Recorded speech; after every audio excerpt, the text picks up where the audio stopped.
Stars in Hollywood with Peg Murray, Ozzie Nelson, Harriet Hilliard.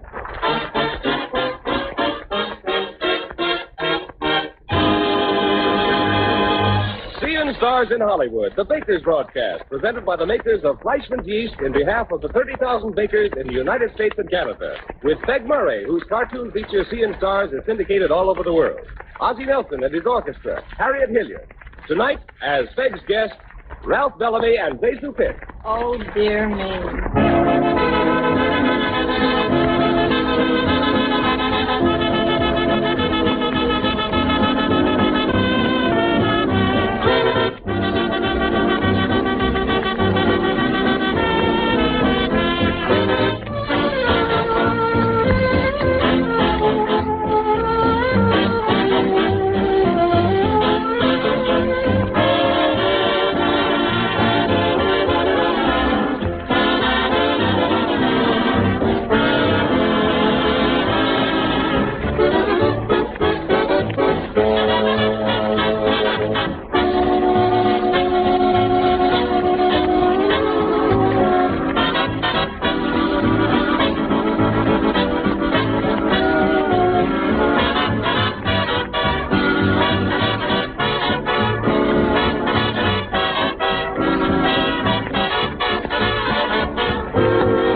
Thank you very much. That was Zini Zini. And now here comes the old Seeing Stars astronomer. Enter without cap and gown, Professor Peg Murray. You know, Ozzie, almost every actor in Hollywood at some time or other has complained about typecasting, being given the same type of role in picture after picture. Not so long ago, Myrna Loy was doing fairly well, playing nothing but Oriental sirens with oily skin and slanty eyes. Then William K. Howard, the producer, offered her the part of an ordinary American girl in the picture Transatlantic. She was an immediate hit, and now? And now she's typecast as William Powell's wife. Bill Powell's wife? Nice typecasting, if you can guess. Speaking of Bill Powell, remember a picture called When Knighthood Was in Flower? Oh, yeah, that was one of the best pictures of the year 1900 and stuff. 1920 would be more correct. Well, in that picture, Bill Powell was playing his usual role in those days, the villain. So Myrna Loy used to be a siren and William Powell used to be a villain. Yeah, now they're having a double wedding. Yes, and did you know that Wallace Beery used to be a female impersonator? Female impersonator? He must have looked cute. He did. It was in a series of comedies, and Beery played a Swedish servant girl. At other times, he became typed as a heavy and as a comedian. Now, Fig, you wouldn't call that typecasting, would you? It looks as if Wally's played everything. Well, he's changed his character a few times. I mean, each time has lasted several years. I saw Deanna Durbin's new picture, 100 Men and a Girl, the other night. And if that Leopold Stokowski doesn't watch out, he's going to be typed as an orchestra leader. That's one thing you'll never have to worry about, dear. Ouch. Say, Feg, what about Johnny Weissmuller? Will he ever play anything but Tarzan? I don't know about that. But in his next picture, Johnny Weissmuller will talk more than a couple of words for the first time on screen. Oh, Tarzan talk? Oh, Ozzie, if you could only swim. Well, it's sink or swim with a lot of those who squawk at being molded to type out here. Well, do you think typecasting is a bad thing, Feg? Each case is different. Take Ralph Bellamy. When he was on the stage, Ralph played some 375 different roles, ranging from Shakespeare to Simon Legree. But until recently, he has been given very little opportunity to play anything in Hollywood but the more dashing and nondescript heroes. He, I think, ought to be able to give us the lowdown on the situation. Meet Ralph Bellamy.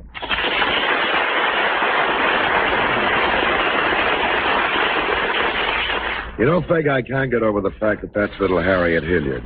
What do you mean, little? Well, you were little when I saw you in St. Joe, Missouri. Hey, what goes on here? Harriet's father, Roy Hilliard, was directing a stock company I was with in St. Joe.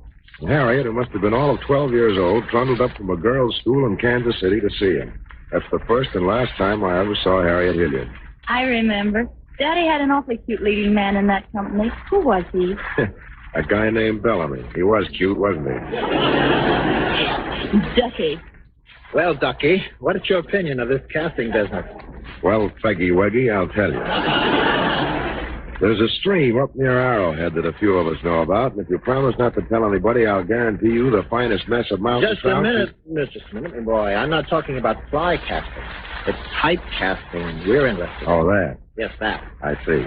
Well, as a matter of fact, typecasting isn't as bad as it's been painted. But now about this trout stream. Hey, I used to be something of a fisherman myself. I used to use worms. Use worms for trout, Ozzie? Yeah, for anything. Well, that's not sporting. It may not be sporting, but you catch a lot of fish. If we can just get your minds off the subject of fishing for a minute and take up the business at hand. Yes, what was that about typecasting not being as bad as it's painted? Well, Harriet, it's better than not being cast at all. And believe me, I know. I've been on both sides of the fence. When I first came out here, I had a contract that guaranteed me 30 weeks work out of 52 weeks. That left a 22-week layoff without pay. I was full of hope, ideas, ideals, you know. What happened? Nothing, Ozzie. I served the 22 weeks without pay first. Then when it came time for me to do the 30 working weeks, I got canned. Out on your ear, hey? Out on your ear, hey? Well, you can call it my ear if you want to be polite. I catch.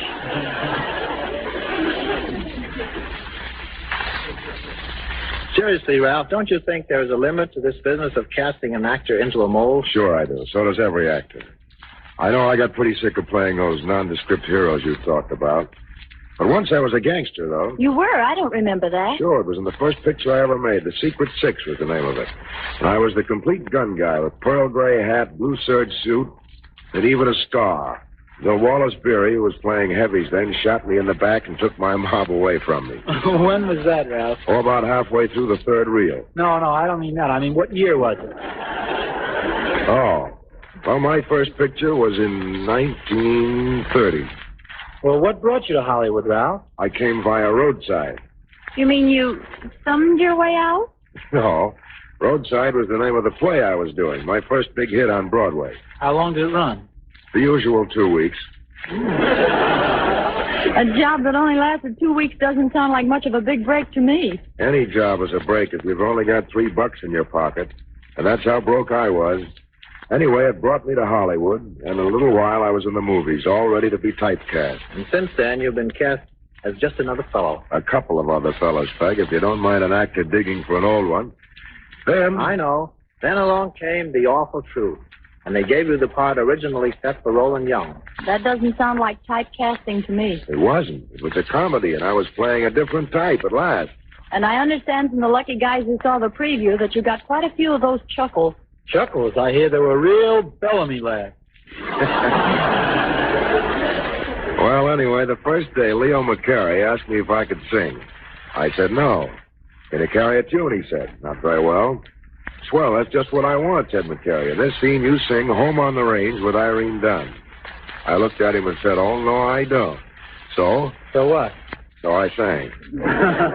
And if you've ever heard me sing, you know that's not typecasting. Well, I don't know anything about your singing, Ralph. But how did they happen to let you play the Roland Young part? You're not English. They changed the character to an Oklahoman. As a matter of fact, when they first sent me the script, they sent a note along with it. What does the note say? Don't learn it. It's still in English. You know, Feg, I don't see why actors should complain about being typecast as long as that little man comes around with the check every week. Well, for the benefit of people like yourself, Ozzie, we have prepared 3 plays to demonstrate the question at hand. Ralph Bellamy appears as the man, and one of our greatest character actresses as the woman. This is typecast. Play number 1, the 19th woman with an all-star cast. Scene, a packed courtroom. Debonair, dashing District Attorney McGurk opens his cross-examination of frail, poignant, wistful Penelope Worthington. Penelope Worthington, the people of this great city have brought you to trial accused of the murder of one Anthony Wolfe on the night of January 6th last. Upon me has fallen the duty of seeing that justice is done. You will therefore receive all the consideration that I can possibly give you, for you are, in the eyes of this court and of the world, innocent until proven guilty. But did you or did you not kill Anthony Wolfe? Oh, dear me. Play number 2, the 19th chair with an all-star cast. Scene, a courtroom. Tense, tight-lipped District Attorney McCarthy begins cross-examination of worldly weary, beautiful Priscilla Wood. In the eyes of the world, innocent until proven guilty. But did you or did you not kill Jackson Darnell on the night of February 6th? Oh, dear me. Play number 3, the 19th hole with an all-star cast. Scene... Did you or did you not? Oh, dear me. In those 3 exciting slices of life, we had, as you probably realize now, the one and only Zazu Pitts playing the part of the witness. Thank you, Ralph Bellamy, and thank you, too, Zazu Pitts. We'll see if you can say more than "oh, dear me" a little later on. Okay, Ozzie. Oh, Harriet, did you like that? Oh, Ozzie, I thought that little drama was really thrilling. Well, of course, you're a bit naive, As a matter of fact, hasn't anyone ever told you what life is all about? It's strange that you should be so self-contained. Why, you're afraid to display emotion. And so I have no doubt that certain facts will have to be explained. When a bird, young and free, hangs around a certain tree, singing serenades that tell his love is true, that's because it's the natural thing to do. When a sad, moonstruck cow would be glad to make a vow, when she lifts her head and sighs a lonely moo, that's because it's the natural thing to do. And every dove has its heart set on love. Squirrels too, and they should. And a woodchuck would, when a boy such as I tries so hard to qualify with a very lovely lady such as you. And you see, it's the natural thing to do. When the girl acts demure and the boy feels proud and sure and impulsively suggests a rendezvous, that's because it's a natural thing to do. But the girl won't agree, though he begs on bended knee. Then she runs away and knows that he'll pursue. That's because it's the natural thing to do. Then the boy, in despair, waves his arms and tears his hair, stamps his feet and acts like mad. That's because he's got it bad. Then the girl ought to fall. If she's got a heart at all, she should take him in her arms and kiss him too. And that's the natural thing to do.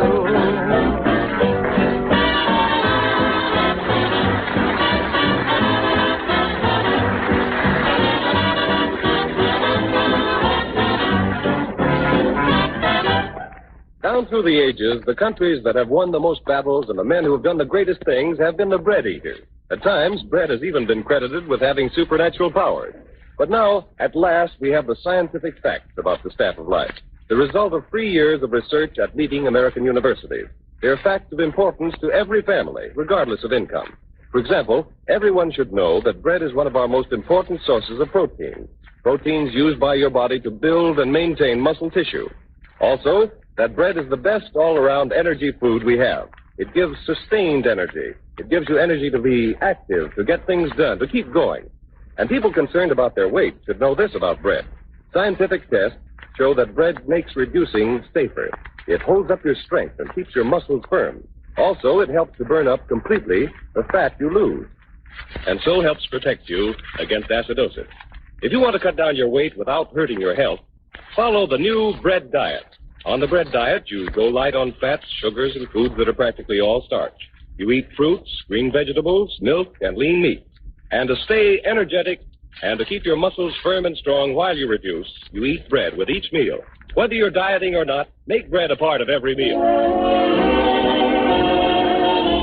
From the motion picture Blossoms on Broadway, Harriet sings. There are blossoms on Broadway when I'm walking with you.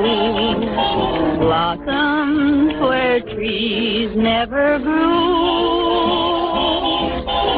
I forget the crowd and the loud rumble of cars and all the bright lights turn into stars. There is magic on Broadway when you're smiling at me. Magic my heart never knew.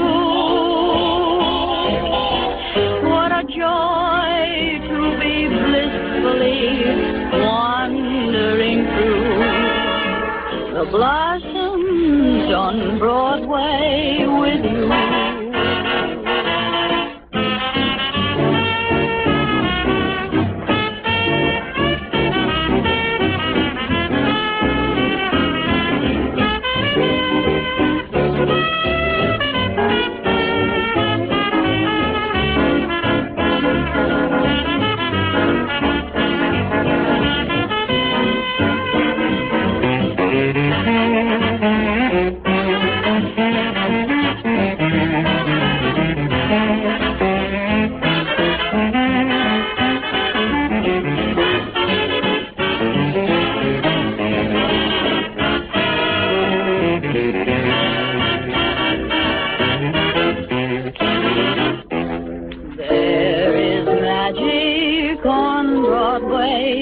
When you're smiling at me, magic my heart never knew.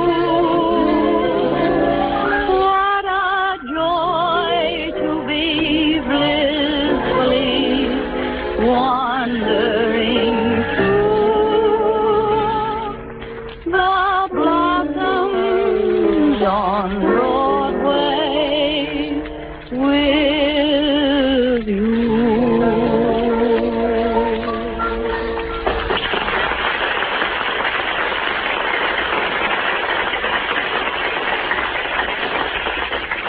Did you know that before the days of the talkies, Ozzie Pitts was a tragedian and a great one? But since they put sound on film, all her roles have been plaintive comedy characterizations. She has had plenty of imitators, but there is only one Ozzie Pitts.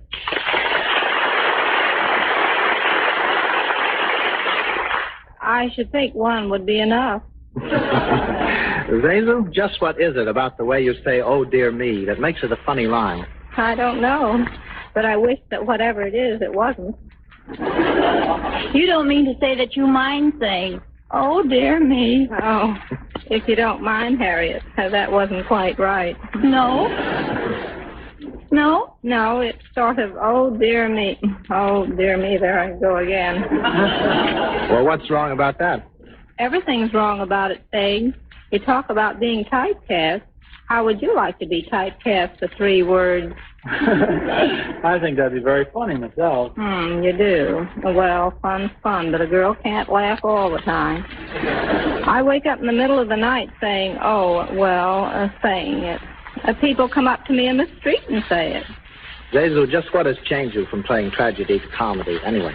I don't think it was what. I think it was they. They? Yes, they. They all laughed when I sat down to play tragedy. I don't know about that. I remember seeing you in the tragedy Greed back in the silent days, and believe me, you didn't hand me any laughs. And I didn't hand any to myself either. Maybe that was the trouble. You mean that you couldn't laugh at yourself in a tragic part? I mean I couldn't laugh at all. It took a year to make Greed, and all I did was cry. For 1 year, I cried steadily. I guess I was used up all my tears. Greed was a kind of super colossal at that. 24 reels. It ran hours. Yes, I guess it was an epic of tears. And after it was finished... Yes? Well, Crybaby Pitts never wrote again.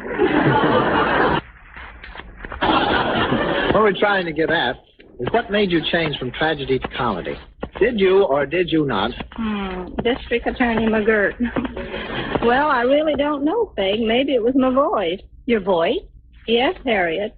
I know I laughed the first time I heard it. I just sat in the projection room and said, my goodness, did that come out of me? Well, did it? Well, that's what they told me. Anyway, after the first talking picture, I was in. The rest is history. Zazu was an immediate comedy smash, and from then on she was typed. Typed in the minds of the producers and directors, but even more so in the minds of the public. On one memorable occasion, she played a role similar to the one she did before Sound. It was in Universal's great picture of a few seasons back, All Quiet on the Western Front. Zazu was cast as the weary, war-tired mother of the young soldier Paul, and she did a superlative job. But just as soon as her picture was flashed on the screen at a sneak preview, the audience laughed because they expected comedy. Back went All Quiet to the studio for retakes, and another actress was given her part. Tonight we have a very unusual treat, a great dramatic performance that only a handful of people ever saw because it was left on the cutting room floor. Zazu Pitts plays for us that deeply tender scene that was taken out of All Quiet on the Western Front. Will you set the stage, John Heaton?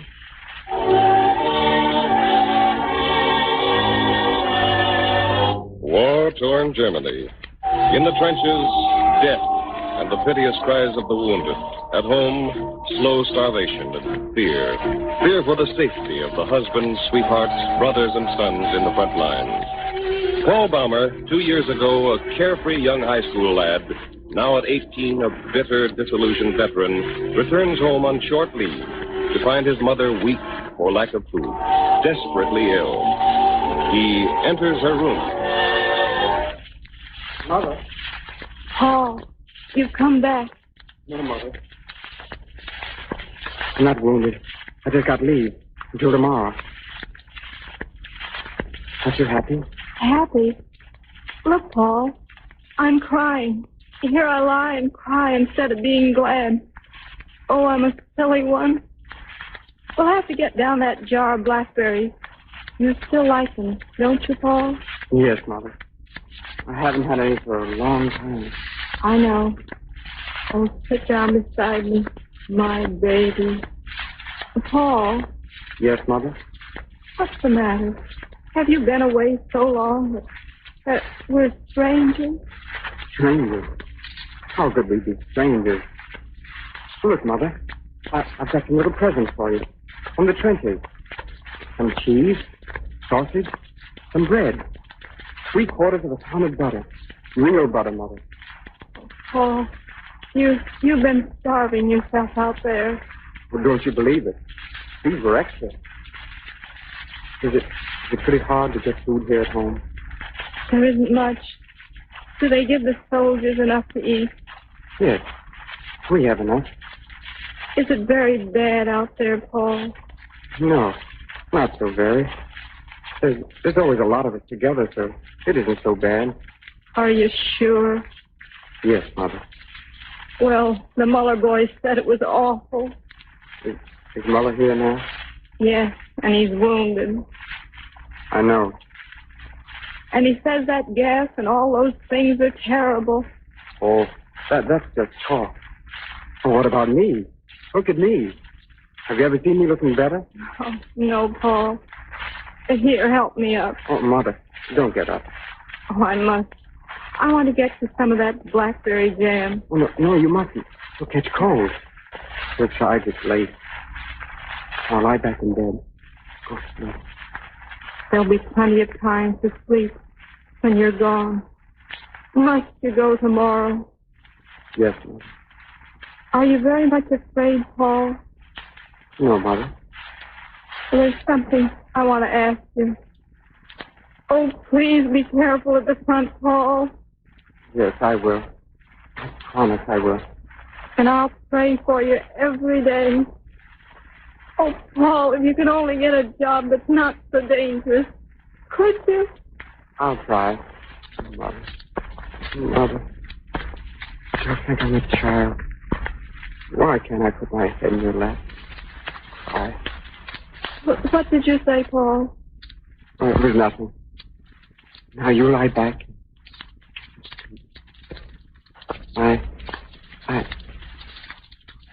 Good night, Mother. Goodbye, my son.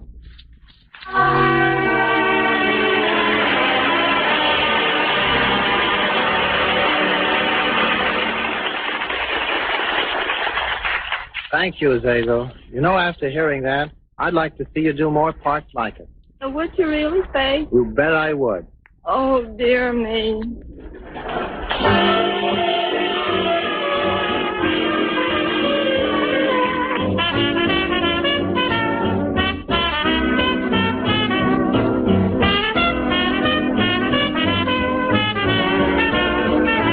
Hang around, folks, while we give out with a little barnyard jazz. The subject is Josephine.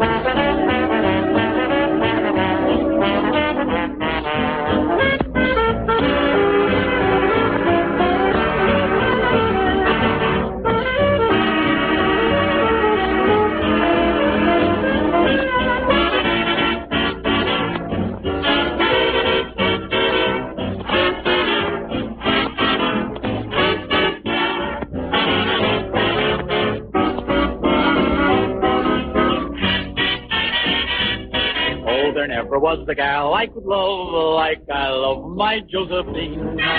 She's the flirt, she's the scamp, she's the vampiest vamp I've ever seen. It seems to me she's always a-flirting with the fellow passing by. But when I say she winks, then she tells me she thinks there's a cinder in her eye. I believe it would be better if I'd leave her and forget. Everybody says it would be wise. But each time I go out to dance with somebody else, I find myself dancing with tears in my eyes. Nobody's quite so nice. Who can be quite so mean as my gal? What a gal, a Josephine.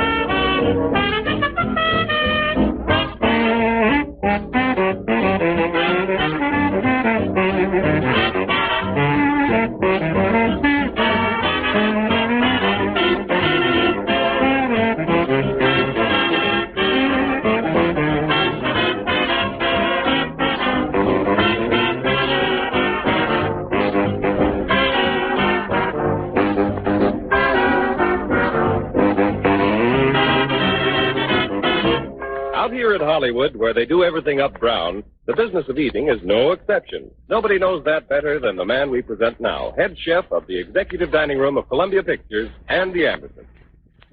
From all reports, Andy, you really dish it up in elegant style to the big shots over on the Columbia lot. But suppose you had to feed a gang like that on a limited budget. Do you have any ideas on the economy side to pass along to housewives? Sure, plenty. Well, for instance, I'd make my meat go harder by serving more bread with it. Oh, you mean you'd give your family more meat sandwiches? Yes, I'd serve more bread stuffing with meat. Not only with lamb, pork, and veal, but roast beef, too. You know, you don't have to stuff the meat. You can put the dressing alongside the roast and base it as you base the meat. Well, that sounds like a very practical suggestion. Now, how about giving us an opinion on some butterfly buns? We have a box right here. Now we're getting somewhere. All right. There you are. Take a bite of that. Butterfly buns like these are being featured by bakers all over the country this week. Most bakers follow the same famous recipe with plenty of cinnamon, sugar, and nuts, or big juicy raisins, and with vanilla icing like that on top. Yes, this bun is very good. The texture is just right, light and fine, the way it should be. Yes, sir, especially on buns like this is something. It's a fine thing for the ladies and their families, too. Well, thank you very, very much, Andy. I'm sure many housewives will follow your tip and take advantage of this week's special on butterfly buns. I want to remind the ladies, too, about the Baker's Cake of the Month for November. It's delicious white layer cake, iced on top and between the layers, and sold at a price below what it would cost you to bake it yourself. Treat your family to a white layer cake and some butterfly buns early this week. Next Sunday, Peg Murray presents more interesting sidelights on Hollywood. He'll bring with him two of Hollywood's favorite citizens, the beloved May Robeson and Charles Richards. casting director of Selznick International Studios, producers of the smash hit The Prisoner of Zenda. Of course, Harriet Hilliard and Ozzie Nelson and the orchestra will be around, too. So don't forget, next Sunday, Charles Richards and May Robeson. All Quiet on the Western Front was produced by Universal Pictures, producers of The Road Back, Merry-Go-Round of 1938, and You're a Sweetheart. Heard this evening was the natural thing to do for Double or Nothing. John Easton speaking. This is the National Broadcasting Company.